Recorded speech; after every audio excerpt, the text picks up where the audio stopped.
দোস্ত টাকা টুকা তো তুললি, টাকা টুকা সাবধানে রাখিস। আর সাবধানে রাখিস, দেশের অবস্থা কিন্তু ভালো নয়, টান দিয়ে লই লইব। কিরে বাড়ায় না কে? ও বাড়াইছে।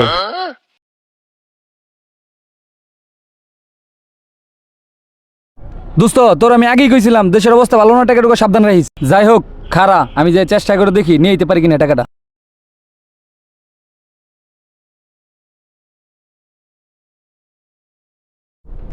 যা শালা, আজকে সে একটা দান্দা হইছে, চিল হবে আজকে। এলো তোর অর্ধেক, এই আমার অর্ধেক, ঠিক আছে? কোনো লাভ হলো না রে, তোর আমি আগেই কইছিলাম দেশের পরিস্থিতি ভালো না, টাকা টুকা সাবধানে রাখিস। আমি এখন কি যে করমু, কেমনে চলমু, আমার মাথায় ধরে না। যাই হোক কি আর করার, খুঁজে আইলাম পাইলাম না তো। বন্ধুর সাথে বন্ধুর প্রতারণা এরকম আমাদের সমাজে অনেক হচ্ছে, তো আমরা এরকম বন্ধু থেকে সাবধানে থাকবো।